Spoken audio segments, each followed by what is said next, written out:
Au nom du Père qui me crée, au nom du Fils qui me sauve, au nom de l'Esprit Saint qui me sanctifie, qui nous sanctifie. 23 juin 1907, tome 8, pour cette petite prière introductive. Le Seigneur parle à notre sœur Louisita, ma fille. L'acte le plus beau et qui me plaît le plus, c'est l'abandon total dans ma volonté, l'abandon tel que l'âme oublie que son être existe alors que tout en elle est divine volonté.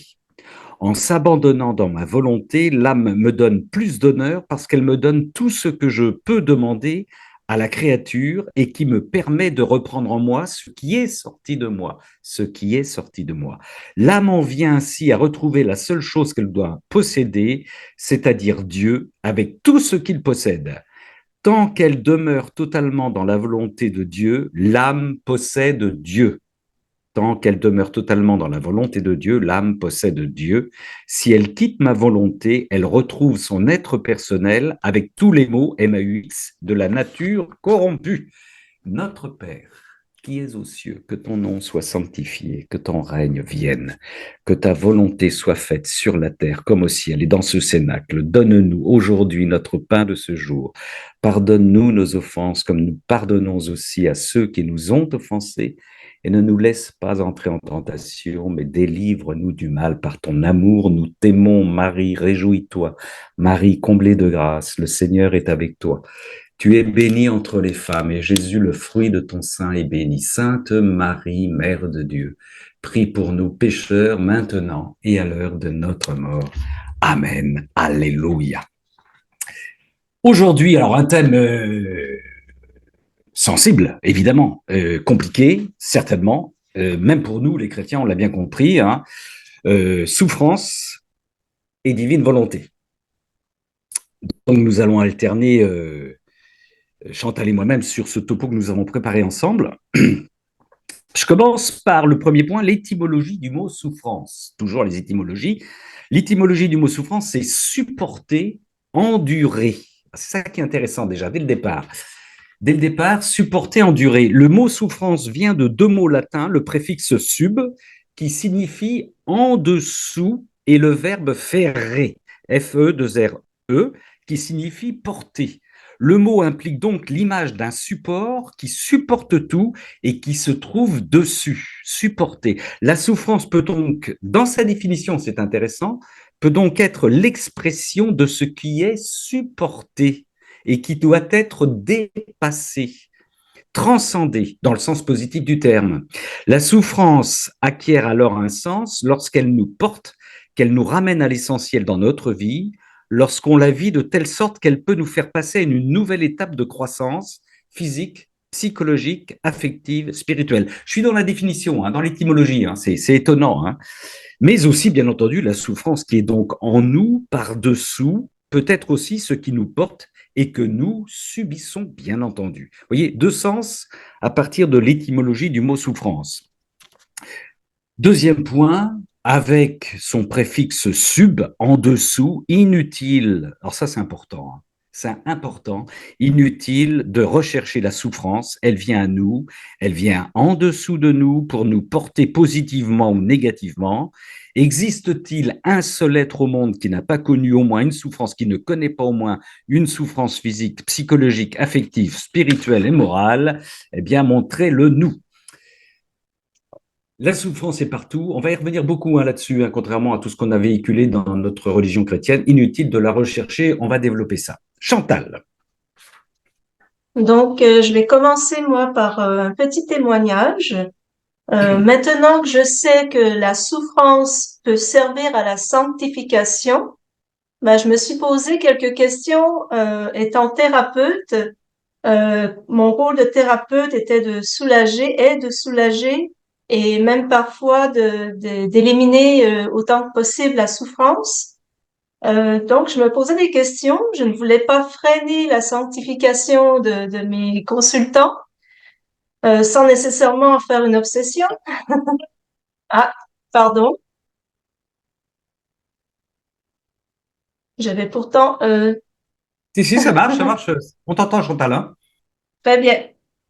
Donc, Comme je voulais dire, je voulais, en fait, je me suis posé la question, est-ce que je vais freiner leur sanctification? J'ai fini par me dire que, bon, je suis là pour les soulager et Dieu s'occupe du reste.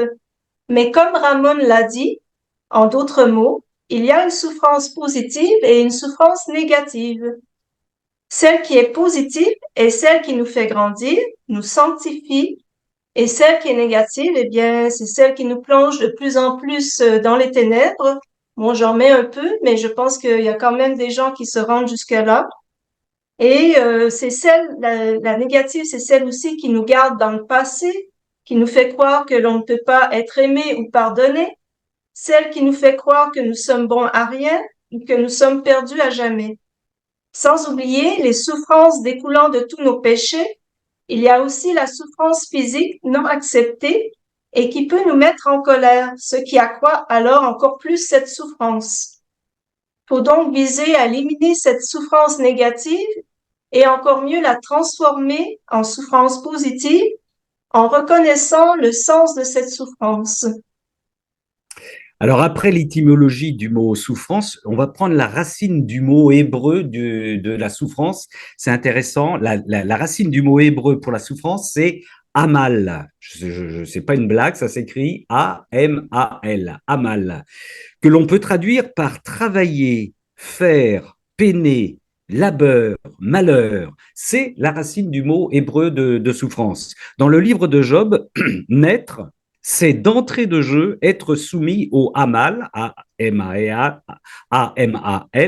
Job compare l'existence humaine à un travail forcé, où même la nuit est pénible à supporter. Citation, on m'a légué des lunes vaines, on m'a offert des nuits atroces. Job 7.3. Autre citation de Job, le néant ne sort pas de la poussière, la douleur n'a pas germé dans le sol, c'est pour la douleur que sont nés les hommes, pour voler au vent comme l'étincelle. Job 4, 8.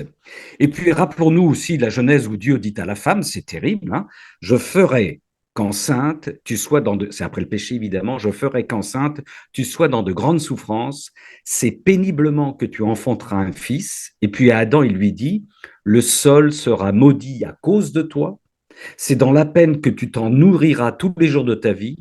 À la sueur de ton visage, tu mangeras le pain jusqu'à ce que tu retournes au sol, car c'est de lui que tu as été pris. Oui, tu es poussière, et à la poussière tu retourneras.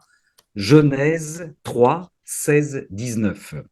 La souffrance, dans la Bible bien entendu, est une conséquence du péché. La souffrance est une conséquence du péché. Le péché est une conséquence de notre liberté de mal utiliser notre libre arbitre.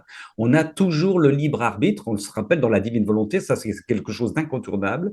Et le péché est une conséquence de notre liberté de mal utiliser notre libre arbitre. Catéchisme de l'Église catholique numéro 387. Écoutez bien, c'est seulement dans la connaissance du dessein de Dieu sur l'homme que l'on comprend que le péché est un abus de la liberté que Dieu donne aux personnes créées pour qu'elles puissent l'aimer et s'aimer mutuellement. Je reprends cette phrase, elle est importante. C'est seulement dans la connaissance du dessein de Dieu sur l'homme que l'on comprend que le péché est un abus de la liberté que Dieu donne aux personnes créées pour qu'elles puissent l'aimer et s'aimer mutuellement. Donc, la souffrance est là, c'est un fait objectif, inutile de la chercher, elle vient à nous. Cinquième point, la relation de Jésus avec la souffrance. Nous parlons ici de ce que nous disent les évangiles, nous n'abordons pas encore ce qu'explicite merveilleusement le livre du ciel, à savoir ce que la divinité du Christ infligeait à son humanité.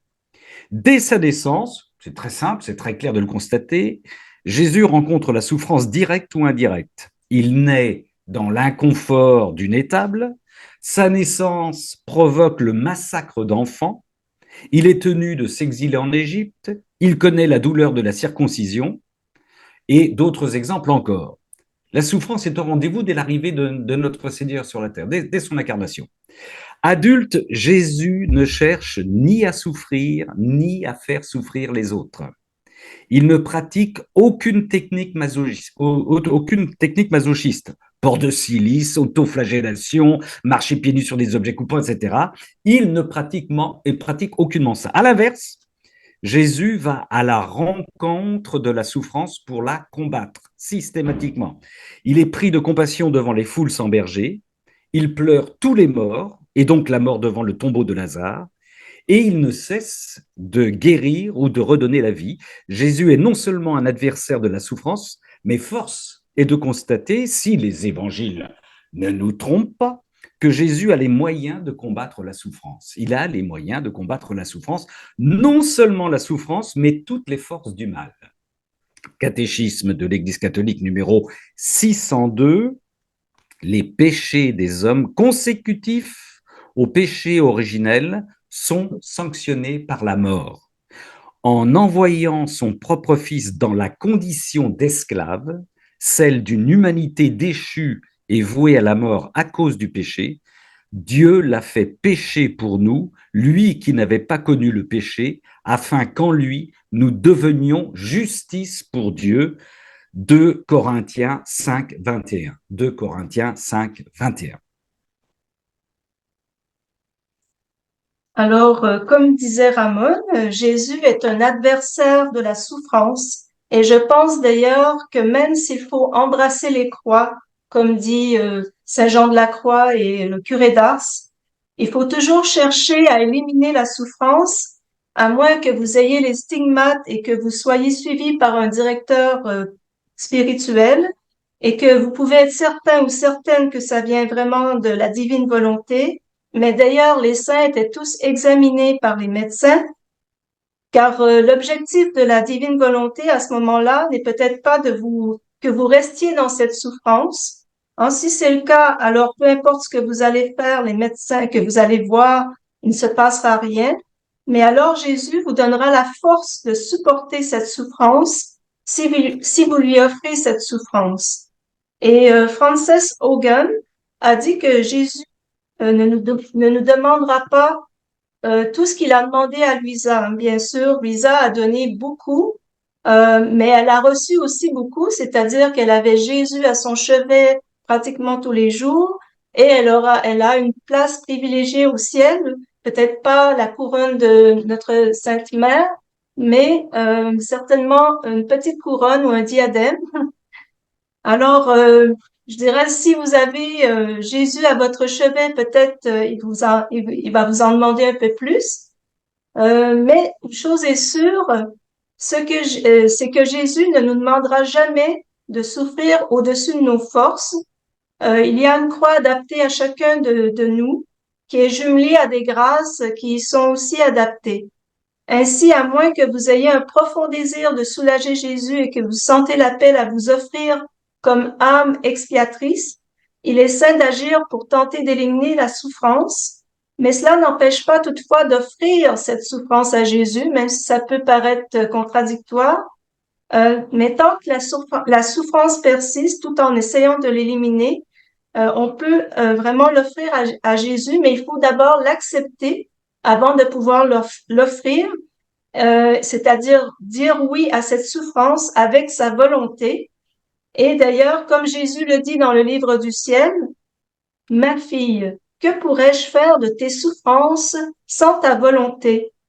Je ne pourrais rien en faire et elle ne pourrait me servir à désarmer la justice divine, ni à apaiser mon juste mépris, car ce que la créature possède de plus beau et de plus précieux est la volonté.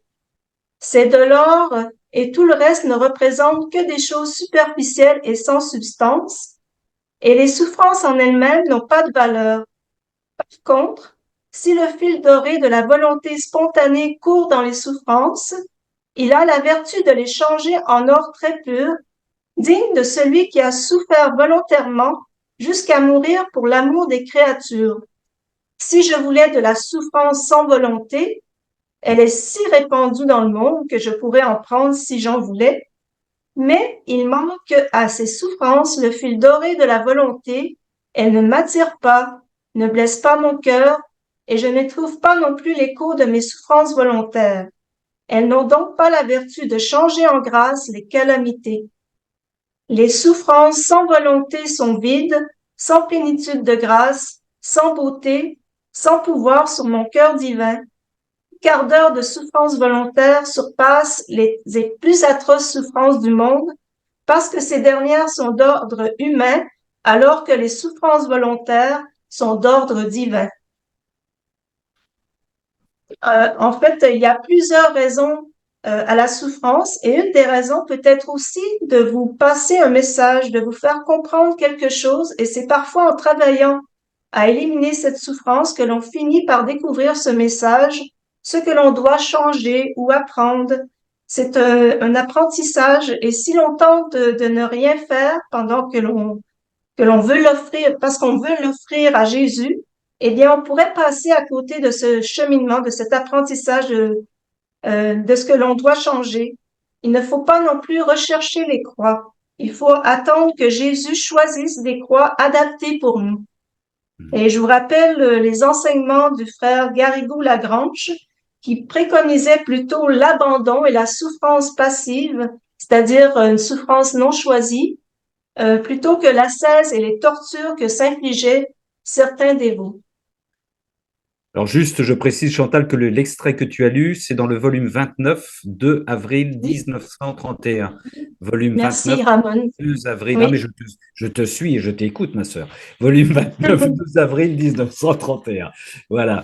Avec, vous voyez, c'est le Seigneur qui souligne hein, une souffrance offerte ou non offerte. Toute la différence est là pour lui, hein, puisque lui n'a évidemment utilisé la souffrance pour l'offrir au Père et guérir l'humanité. Alors certains vont nous dire évidemment que Jésus a pourtant recherché la croix. Nous y reviendrons en faisant une distinction importante, me semble-t-il, entre rechercher la souffrance au sens de se créer de la souffrance ou de se donner de la souffrance supplémentaire et épouser la souffrance existante. Épouser la souffrance existante. Épouser la souffrance comme on épouse un être aimé. Il n'est pas de plus grand amour que de donner sa vie pour ce qu'on aime, Jean 15, 13, que l'on peut interpréter aussi par il n'est pas de plus grand amour que d'épouser la souffrance de ceux qu'on aime. Nous y reviendrons, on y reviendra un petit peu plus tard. Revenons à Jésus dans les évangiles. Il combat la souffrance physique pour combattre une autre souffrance. Il combat la souffrance physique pour combattre une souffrance spirituelle, la souffrance terrible du péché. Marc 2, 9, 12, évangéliste, qu'y a-t-il de plus facile de dire au paralysé, tes péchés sont pardonnés, ou bien de dire, lève-toi et prends ton brancard et marche? Eh bien, pour que vous sachiez que le Fils de l'homme a autorité pour pardonner les péchés sur la terre, il dit au paralysé, je te le dis, lève-toi, prends ton brancard et va dans ta maison. Tous étaient bouleversés et rendaient gloire à Dieu en disant, nous n'avons jamais rien vu de pareil. Marc 2, 9, 12. Autrement dit, Jésus, le Christ, a le pouvoir non seulement de déceler toutes sortes de souffrances dans l'homme, mais de la guérir. Il peut aussi lire cette souffrance, en donner une interprétation, une lecture, un sens, une du ciel, avec cet extrait étonnant qui nous parle de sa circoncision. Chaque souffrance du Seigneur a une interprétation, une lecture qu'il nous propose. C'est énorme. Volume 20, 1er janvier 1927. Un exemple parmi d'autres. Hein. Voici ce qu'il dit. Tout petit encore, je me suis soumis à la cruelle blessure de la circoncision qui m'a fait pleurer des larmes amères, et non seulement à moi, mais à ma maman et à mon cher Saint Joseph.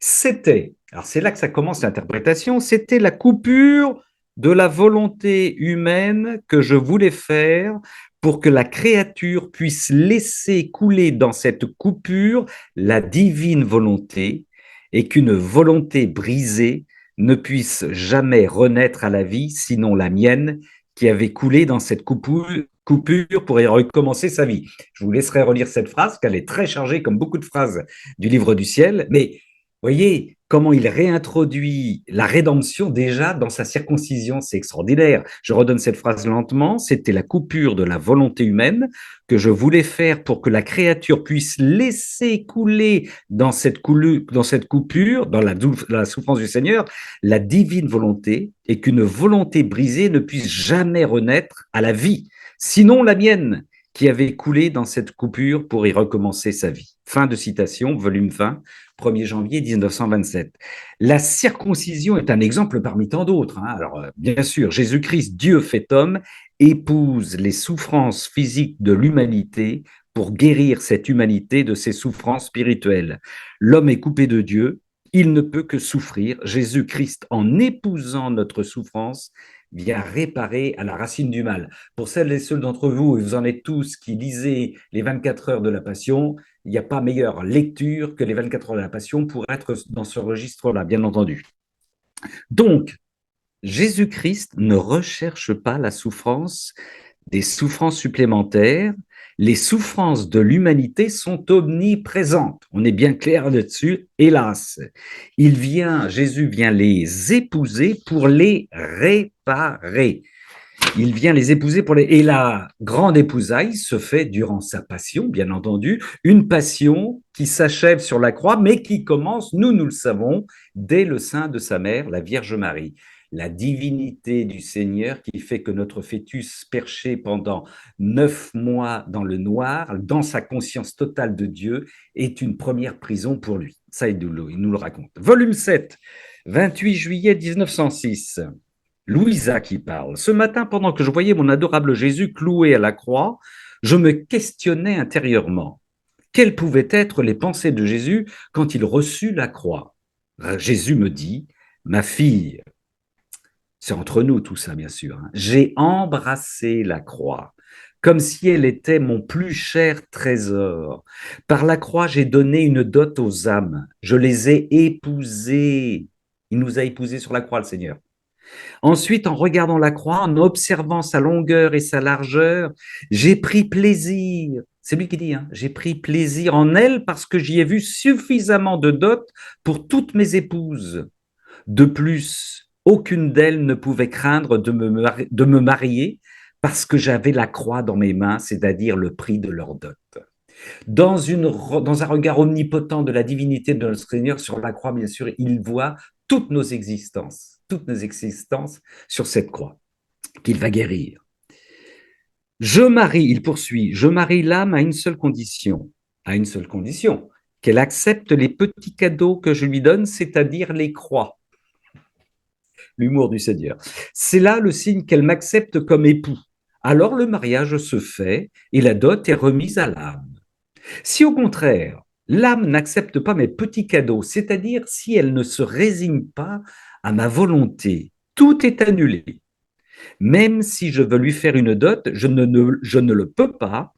Pour le mariage, il est nécessaire que les deux parties, l'âme et moi, nous soyons d'accord. Si l'âme n'accepte pas mes cadeaux, cela signifie qu'elle n'accepte pas mes fiançailles. Ce que disait Chantal tout à l'heure, ne recherchons pas des croix, sœurs et frères, ne nous autoflagellons pas, le Seigneur s'occupe de ça. Il nous donne les croix nécessaires. Ce sont des cadeaux du Seigneur. Ça reste entre nous. Catéchisme de l'Église catholique numéro 1030. Ceux qui meurent dans la grâce et l'amitié de Dieu, mais imparfaitement purifiés, bien qu'assurés de leur salut éternel, souffrent après leur mort une purification afin d'obtenir la sainteté nécessaire pour entrer dans la joie du ciel. On souffre après notre mort encore? Ben oui, au purgatoire. Ouais, le rôle de la souffrance. Ça, c'est le catéchisme de l'Église catholique numéro 1030. Cette citation, pour rappeler que la souffrance peut être une étape au ciel avant que d'entrer au paradis. Pas obligatoire. Sans oublier aussi que la souffrance peut être une manière de vivre son purgatoire sur la terre. Et oui, bien sûr. Confirmation que la souffrance a une fonction précise. Rappelez-vous, frères et sœurs, que le Seigneur dit, si la divine volonté est en toi, je suis en toi, je ne peux pas aller au purgatoire. Gardez ça pour vous, rappelez-vous ça. Alors peut-être justement qu'il va nous purifier avant, méthode préparatoire, étape préparatoire avant, c'est-à-dire sur notre terre. Ne pas nous étonner si les croix, sont nombreuses et nous encombrent. Ma sœur Chantal. Oui, malgré ces croix, en fait, en tant que thérapeute, je me suis aussi posé d'autres questions sur ces croix, sur la souffrance des saints, et même ça, avant ma conversion, je me posais vraiment beaucoup de questions sur cette souffrance. Et plus tard, après la conversion, je ne comprenais toujours pas, jusqu'à ce que j'entende parler de la mort à soi-même et de la kénose.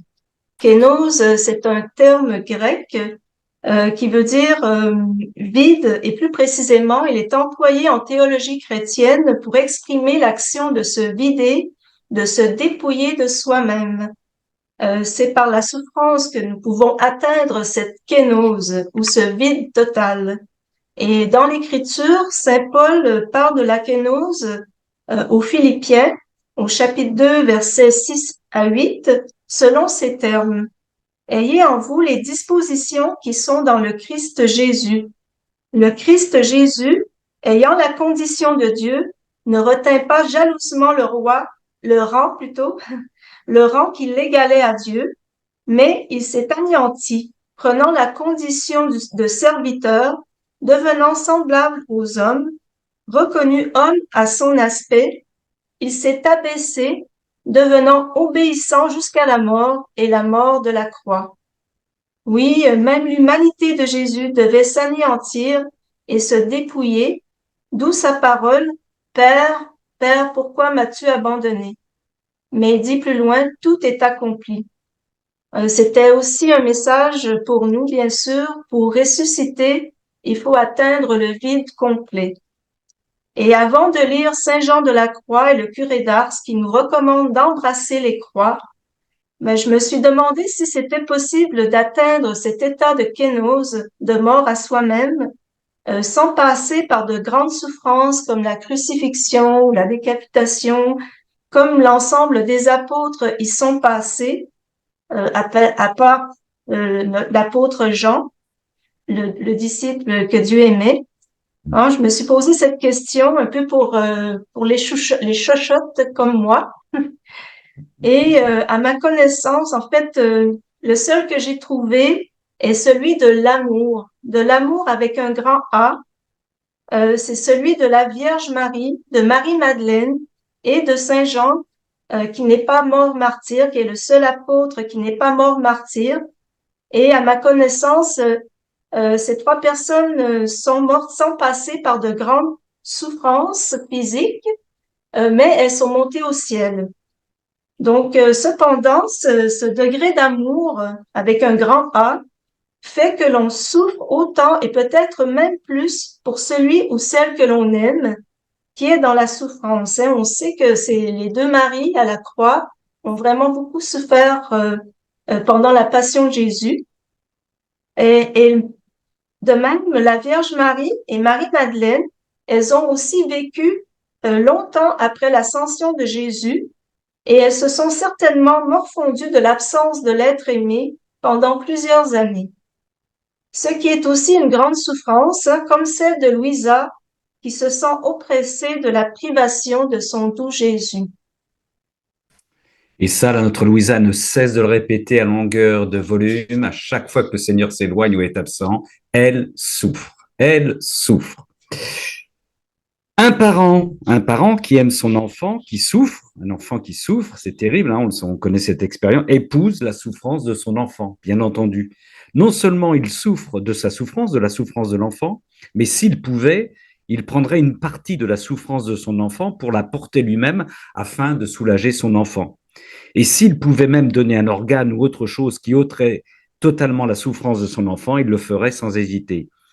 Jésus-Christ nous donne dans sa passion continuelle sa divinité pour nous guérir de notre humanité souffrante.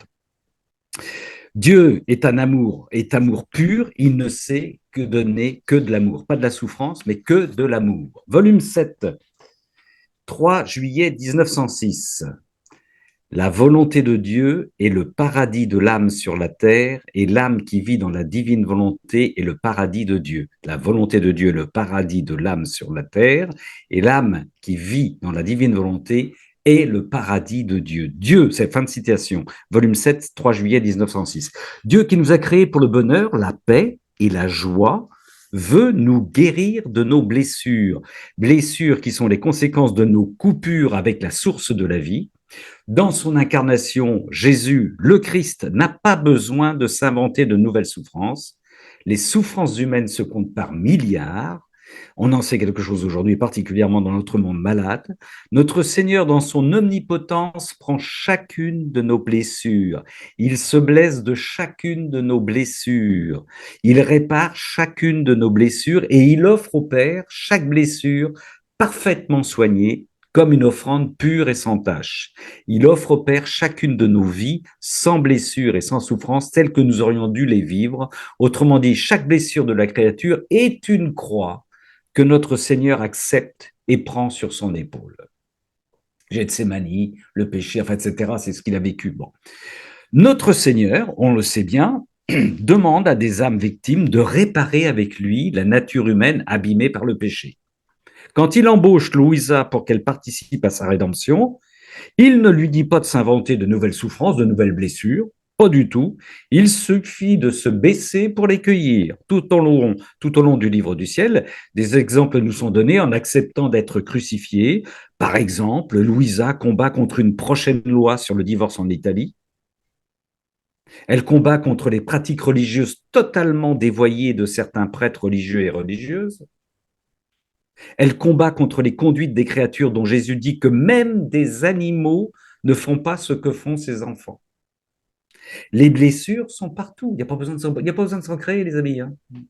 Les blessures sont partout. Jésus-Christ, avec des âmes victimes, plante des croix pour briser les vagues du Cédron qui submerge la terre. Le Cédron, je vous rappelle, c'est les égouts de Jérusalem où notre Seigneur a été plongé. Ça déborde partout actuellement. Il y en a partout. C'est à qui va faire le plus gros plongeon dans le Cédron. 18 mai 1906, volume 7, le Seigneur qui parle. Ma fille, ne dérange pas mon repos. Mon repos. N'est-ce pas ton intention incessante de souffrir dans ton humanité mes propres souffrances, celles que je souffrirais dans mon humanité si je vivais encore sur la terre, pour souffrir à ma place, donner du soulagement à mes membres et me laisser libre? Question posée par le Seigneur. Je lui répondis, c'est Louisa qui parle, oui Jésus, c'est le but de toutes mes souffrances. Jésus me répliqua, bien, alors pendant que tu souffres, je vais me reposer. L'humour du Seigneur. À ces mots, Jésus tomba profondément endormi, puis il disparut. Il sait se mettre à l'écart, notre Seigneur, pour nous enseigner. Hein. Ça, je pensais tout de suite rapidement vous savez, à la tempête sur le lac où il roupille, enfin il dort, alors qu'il y a une belle tempête, pour laisser les apôtres se débrouiller, parce qu'ils veulent se débrouiller tout seuls. Bon, voilà. Ma sœur Chantal. Donc, dans la divine volonté, nous sommes tous des âmes victimes, comme l'a exprimé très bien Géraldine dans un cénacle antérieur. Mais parmi nous, il y a peut-être des âmes qui ont un rôle en extra, soit celui de souffrir dans leur chair pour Jésus. Et comme mentionné, il faut toujours tenter d'éliminer la souffrance, mais dans ces cas-là, c'est un peu différent. Mais en principe, ou idéalement, Jésus a dû prévoir un Père spirituel pour vous, comme il l'explique dans le Livre du ciel, le volume 4, 4 décembre 1902. Tout a été un profond mystère prévu de toute éternité dans l'Esprit divin. Cela signifie qu'en choisissant une âme victime pour les graves besoins qu'on trouve dans l'Église, je veux qu'un prêtre me l'offre, qu'il l'assiste pour moi, qu'il l'aide et qu'il l'encourage dans ses souffrances. Et pour certaines âmes victimes, c'est peut-être les visions et le support d'un saint, comme ça a été le cas pour Gemma Galgani, qui était assistée de Saint Gabriel de l'Addolorata, mais elle avait aussi l'évêque Volpi comme confesseur. Donc, dans la divine volonté, nous sommes tous des âmes victimes, déjà par le fait que Jésus nous demande de vivre ses propres souffrances. Cependant, Jésus n'a pas prévu des stigmates pour tout le monde ou tous ceux qui sont dans la divine volonté.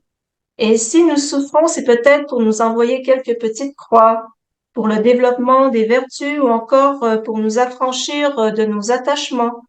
Mais cela est peut-être aussi la conséquence de nos péchés ou de la volonté humaine, la nôtre ou celle de notre entourage. Ainsi, il faut toujours tenter de soigner cette souffrance, mais on peut le faire tout en l'acceptant, en disant oui à cette souffrance qui est un préalable pour l'offrir à Jésus. Comme Jésus dit dans le livre du ciel, ma fille, que pourrais-je faire de tes souffrances sans ta volonté? Je ne pourrais rien en faire et elle ne pourrait me servir à désarmer la justice divine, ni à apaiser mon juste mépris. Car ce que la créature possède de plus beau et de plus précieux est la volonté. C'est de l'or et tout le reste ne représente que des choses superficielles et sans substance, et les souffrances en elles-mêmes n'ont pas de valeur.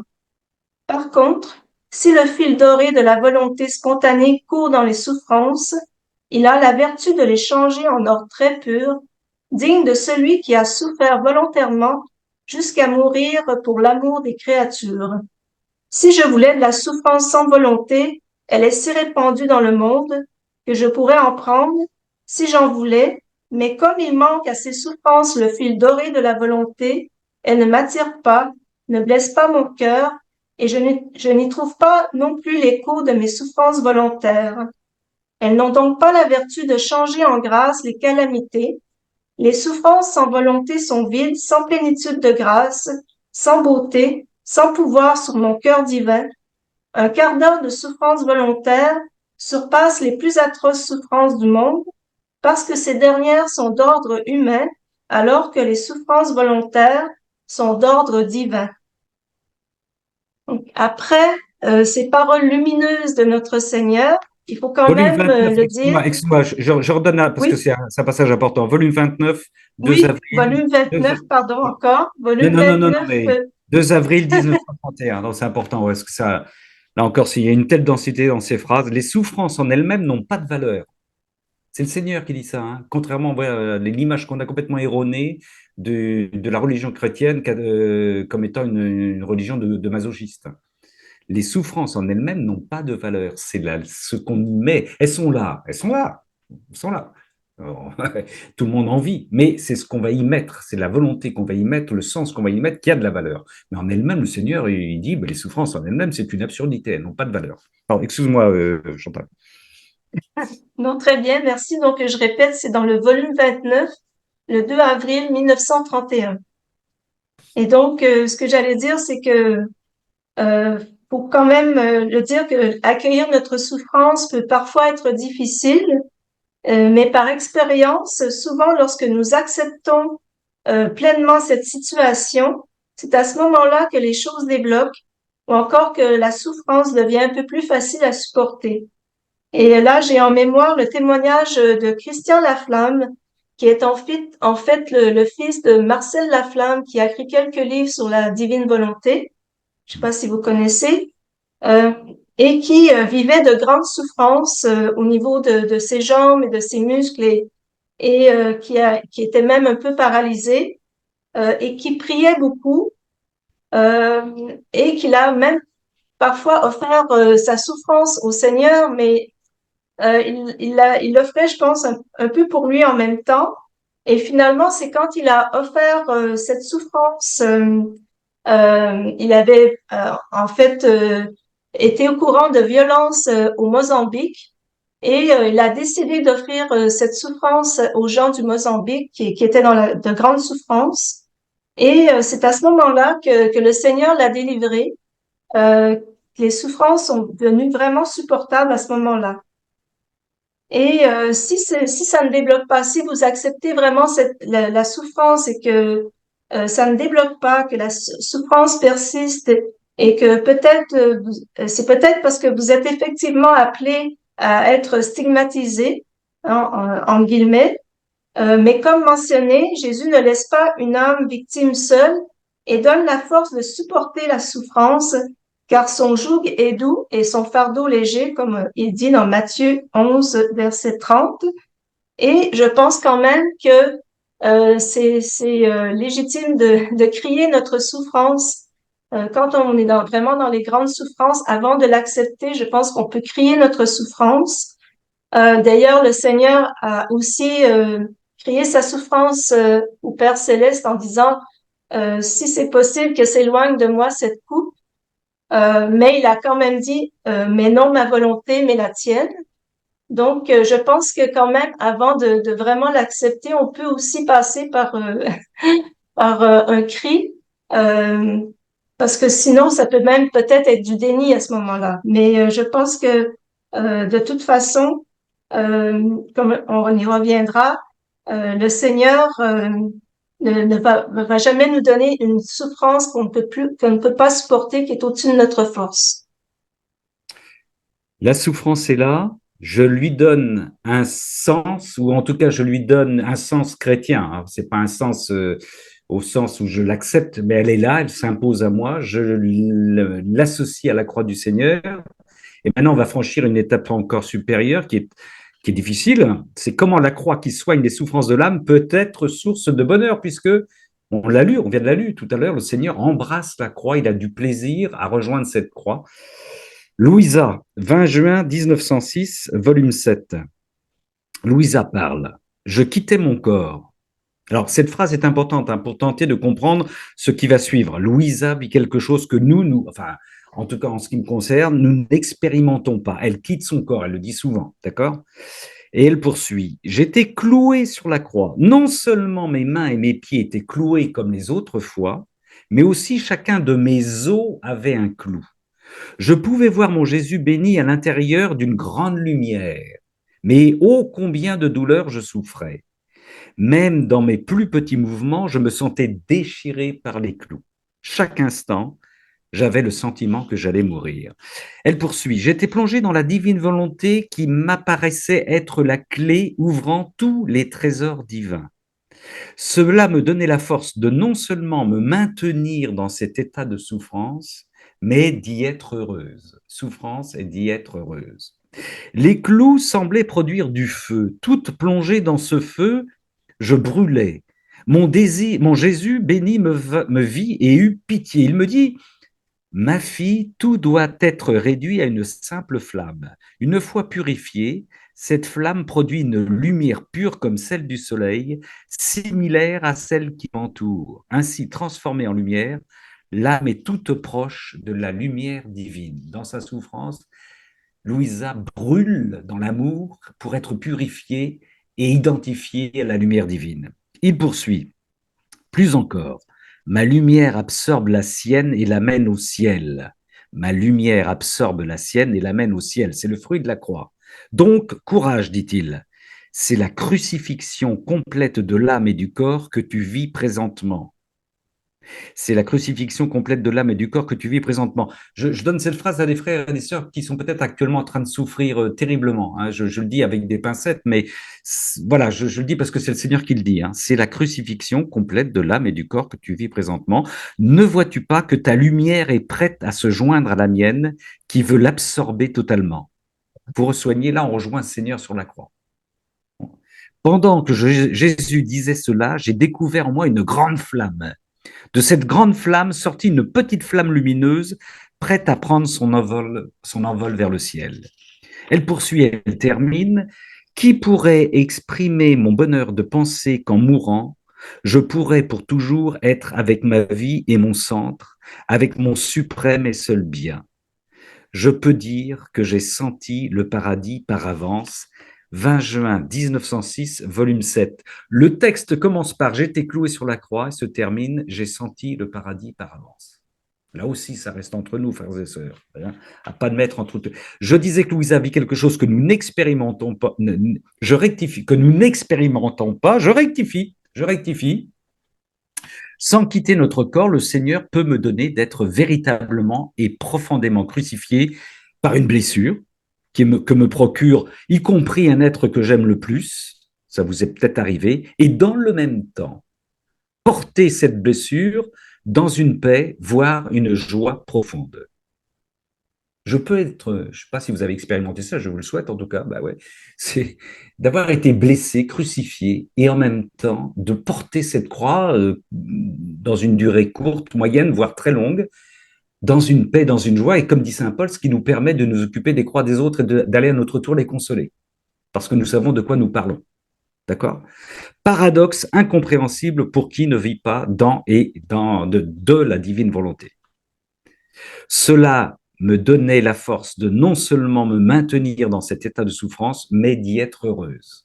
conclusion, évidemment, à ne pas mettre entre toutes les oreilles parce qu'il faut comprendre ce genre de démarche, quoi. Nous sommes tous témoins et vous en vivez. Nous avons des croix qui nous permettent,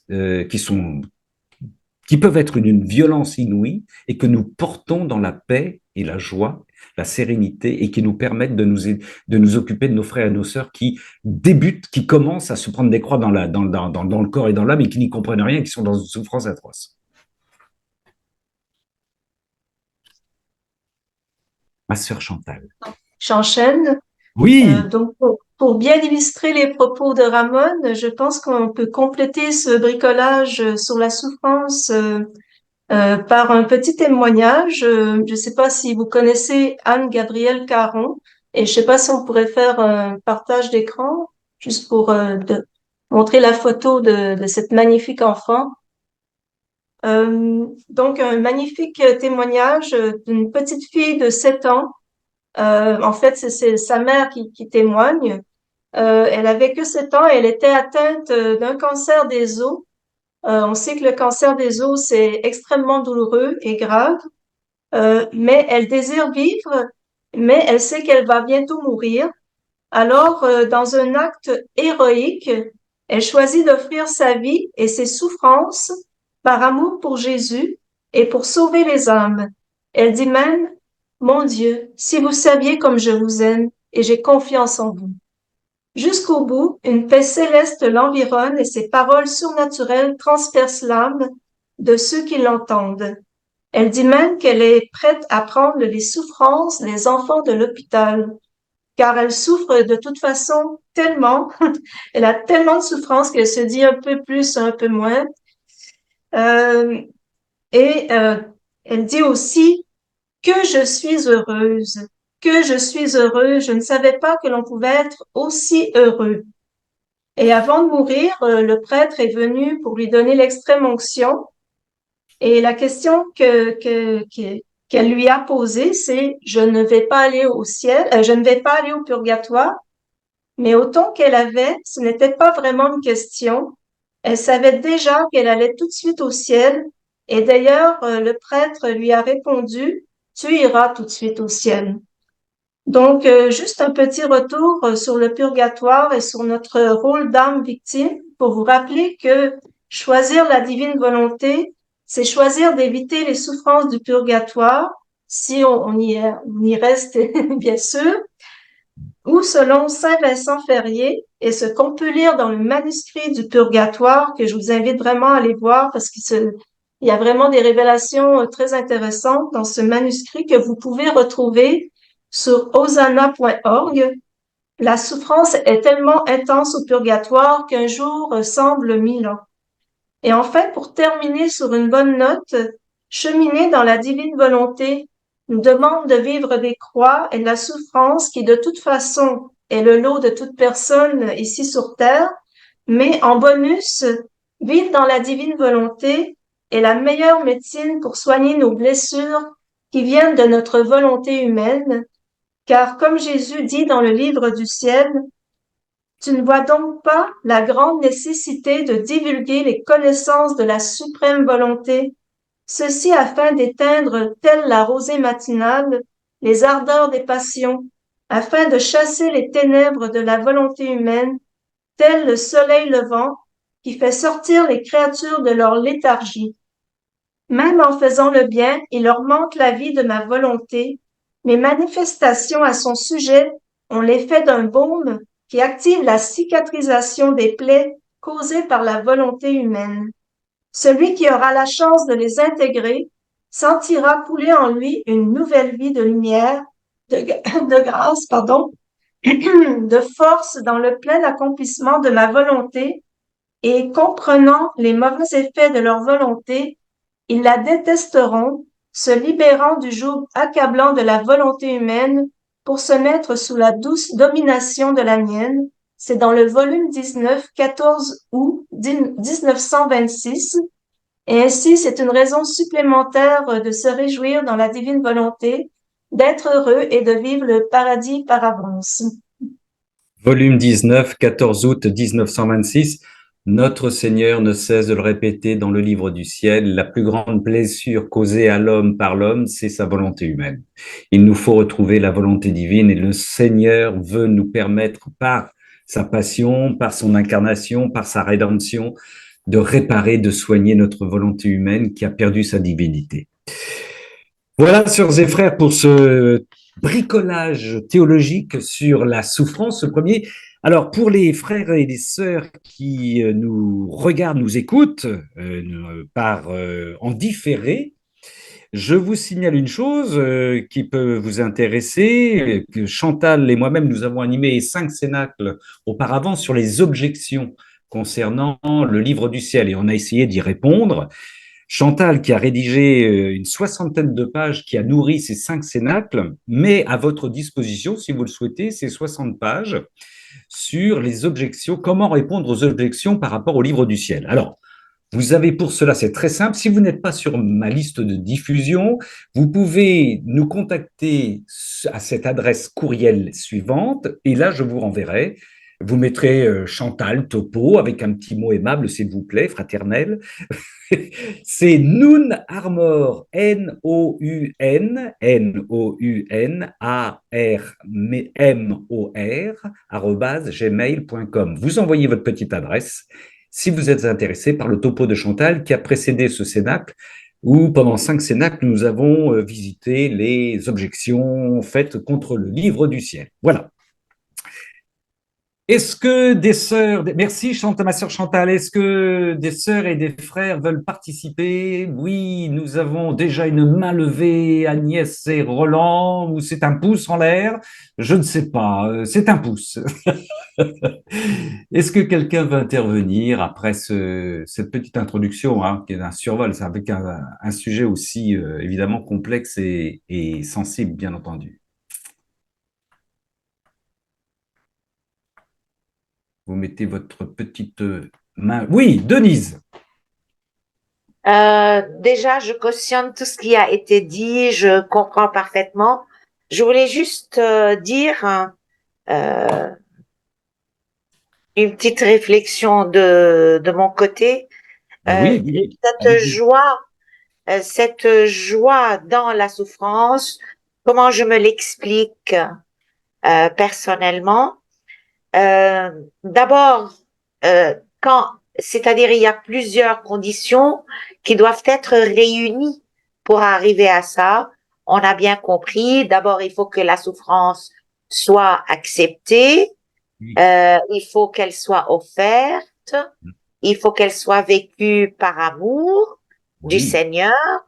Oui. Mais cette souffrance, c'est parce qu'elle est vécue par amour. C'est l'amour qui est le sanctificateur. C'est lui l'ingrédient qui la transforme. Une souffrance sans amour, effectivement, elle est dépourvue de son essence, de toute essence sanctificatrice. Voilà. Donc c'est l'amour qui est à la base de tout. Et dans cette souffrance vécue par amour et qui devient sanctificatrice, elle me maintient unie à Jésus-Christ à ce moment-là.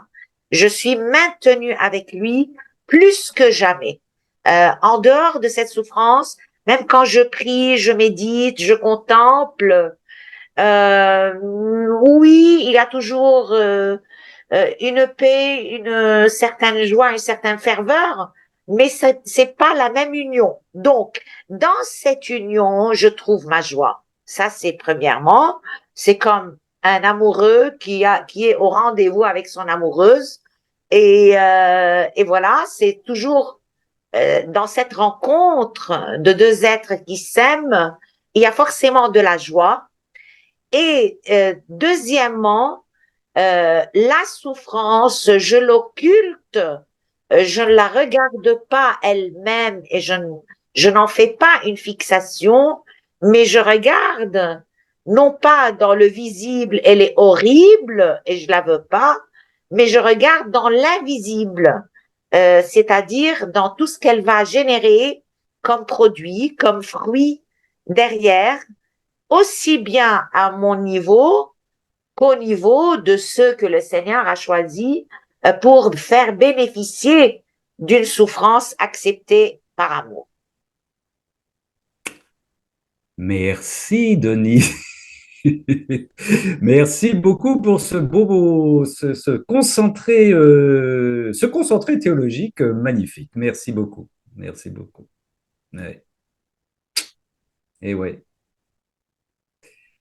Notre Seigneur est constamment crucifié et il nous aime et il offre cette crucifixion à travers toutes les personnes. Alors, nous en sommes, mais aujourd'hui, toutes les personnes qui le crucifient d'une manière abjecte et dans le même moment, dans sa crucifixion, il nous aime. Il nous aime. Il nous regarde avec un regard apaisant. Il a de l'humour avec nous. Il nous allège. Il a une présence respectueuse et une présence sensible. Il vit les deux, hein, notre Seigneur, avec nous, avec l'humanité entière. Ouais. Je peux Oui, parler? bien sûr, Marie-Claire. Bon, je vais dire dans le concret, je suis tout à fait d'accord avec ça, avec Denis, ça c'est certain. Je veux dire dans les idées. Par contre, quand la souffrance est vraiment là, moi je peux témoigner. À un moment donné, aucun médicament, aucun soulagement, rien ne faisait. Donc j'ai des souffrances terribles.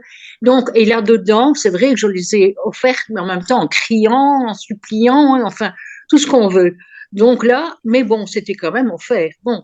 Maintenant, c'est vrai qu'elles se sont plus ou moins apaisées, donc je peux maintenant dire que c'est plus ou moins contrôlable. Par contre, dernièrement, l'infiltration, bah, ça n'a rien fait de nouveau, donc je repars de nouveau dans les douleurs. Je me dis, bah, je vais prendre quand même des antidouleurs, etc. Donc je rejoins aussi Chantal qui disait, mais oui, je pense que le Seigneur veut quand même qu'on se soigne, qu'on prenne. Donc je prends des antidouleurs pour le moment, déçue par l'infiltration qui n'a rien donné.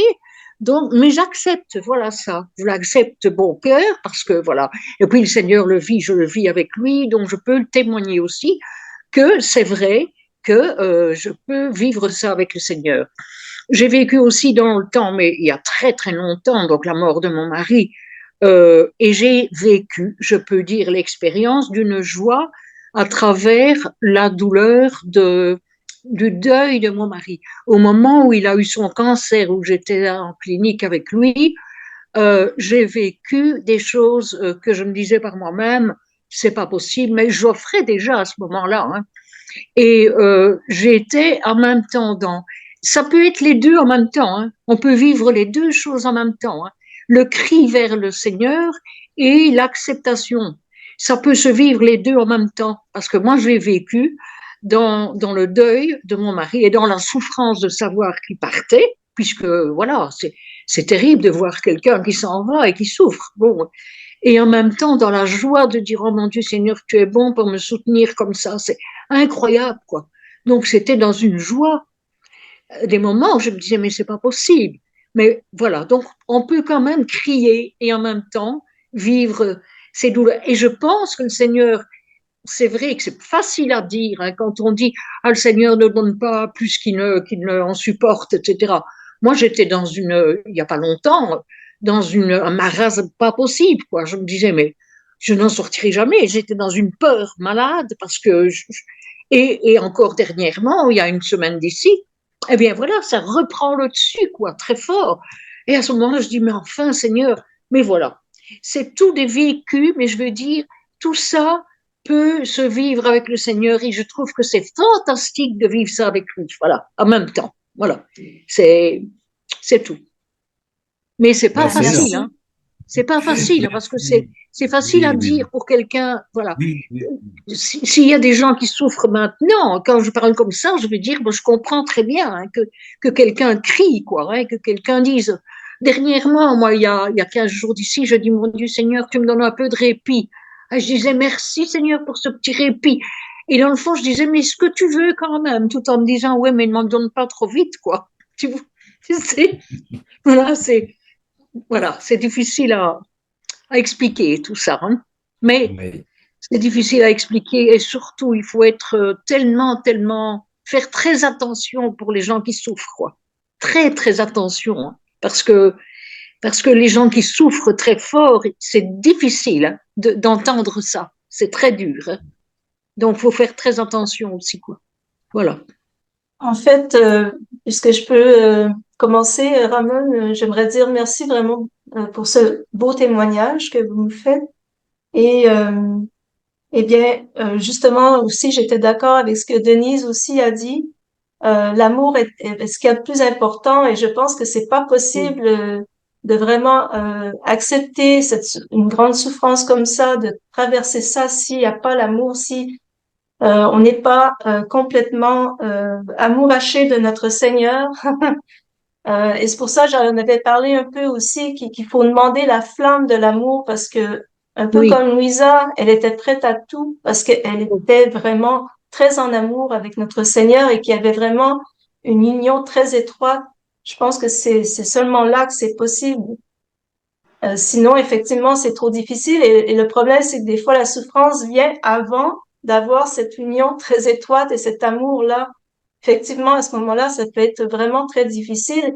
Et si on en parle, et moi, j'ai comme eu l'appel lors des derniers cénacles pour en parler, la souffrance, c'était pas pour rendre ça encore plus difficile, mais c'est justement pour encourager, oui, pour nous aider les uns les autres, en fait, avec ça.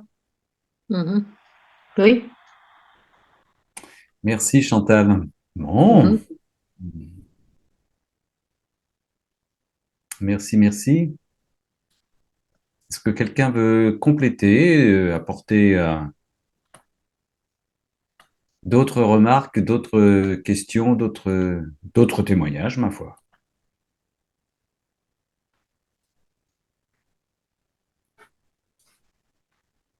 Je dirais que dans la souffrance, il y a une première partie, c'est quand la souffrance arrive, on est un petit peu perturbé, on va dire, perturbé, il y a la douleur. Et avec le temps, il y a effectivement aussi la supporter dans la patience et dans l'amour. Donc, la fusion peut se faire dans un second temps si on arrive à retrouver sa paix intérieure. Hmm. Oui, oui, Voilà, mais en général, c'est dans un second temps. Quand mm, la partie très vive et c'est un petit peu estompé Hmm. et où on retrouve son esprit pour pouvoir, ses esprits pour pouvoir l'offrir. Et, euh, et puis, je dirais aussi, euh, euh, repenser au fait que, euh, il faut pas analyser sa souffrance, mais regarder le but. Ben, le oui, but, c'est le salut des âmes, la conversion. Donc, quelque part, ça, ça permet, ça nous aide, oui. C'est ce que mm, disait Chantal, ça nous aide oui. à porter tout ça. Mm. Mhm. Leïla, merci, merci Agnès. J'espère ne pas t'avoir coupé la parole. Non. Leïla voulait dire. Merci. Oui, Leïla, avec un micro ouvert peut-être. Un petit témoignage. Moi, j'ai été dans des souffrances indicibles pendant 10 ans, en fauteuil roulant, puis alité avec des douleurs neurologiques et que la médecine ne pouvait pas soigner. Et en fait, j'ai vécu, alors que j'étais très sportive, j'étais quelqu'un de très actif, du jour au lendemain, toute ma vie a changé. Et en fait, cette souffrance, le Seigneur m'a appris énormément à travers ça, énormément. Donc, la médecine ne pouvant pas me soulager, je me suis mis à contempler la passion de Jésus. Et c'est là où j'ai eu les plus grands baumes, les plus grands apaisements, les livres de la passion et toute la passion du Christ. J'ai vraiment expérimenté que c'est par ces meurtrissures qu'on est guéri. Donc j'ai vécu comme une ermite complètement avec le Saint-Sacrement pendant 10 ans dans une vie complètement à part. Euh, et là, petit à petit, une grande intimité avec Jésus est arrivée. Et puis, à un moment, enfin, je lui avais toujours dit, Seigneur, si tu veux, si tu veux un jour me guérir, me remettre sur pied, c'est libre à toi. Je crois que tu peux le faire. Je m'abandonne entièrement à toi. Et, et au moment du premier confinement, euh, miraculeusement, mais je lui avais demandé comme une enfant, en lui disant, pour ta gloire, si tu veux, pour ton royaume, si tu veux que je sois au service de l'Église, si tu veux me relever, Seigneur, voilà. Et donc, et c'est en particulier en priant la prière, viens divine volonté dans mes mouvements. Et ben là, je me suis remis à marcher à la grande surprise de mon entourage. Et petit à petit à faire des progrès, des progrès, des progrès, jusqu'à retrouver une vie quasiment normale. Et aujourd'hui, je peux dire que le Seigneur m'a guéri assez pour rendre grâce et il m'a laissé aussi assez de douleur pour offrir. Voilà, ça peut revenir comme une... il y a des moments, hier, j'ai eu des douleurs indicibles pendant un temps et puis de nouveau aujourd'hui, ça allait bien. Donc je sais que tout est dans sa main et que parfois il me confie des douleurs. Et hier, j'ai accueilli un prêtre à dîner et c'était avec des religieuses. Et en fait, ce dîner était vraiment tellement fécond et je me suis dit, bah tiens, peut-être t'as pris ces douleurs que j'offre pour ça. Mais voilà, en tout cas, je sais pas si mon témoignage apporte quelque chose, mais voilà. Si, ma sœur Leïla, mais si, mais si, mais si, mais si, mais si, merci encore une fois. Que de témoignages, magnifiques. Moi, vous voyez, le grand bavard que je suis ne dit plus rien, là. Il s'écrase complètement, là. Voilà. Et je n'ai rien à dire, rien à commenter. Voilà, je respecte profondément ce que vous dites. Vraiment, je bénis le Seigneur, je bénis le Seigneur. Mon Dieu, mon Dieu, mon Dieu, mon Dieu. Mais enfin voilà, j'ai pas envie qu'on aille plus loin, sauf si des personnes veulent prendre le pouvoir, hein, au bon sens du terme. Je profite de ce petit silence pour vous dire que là, je m'adresse aux gens qui nous regardent en différé.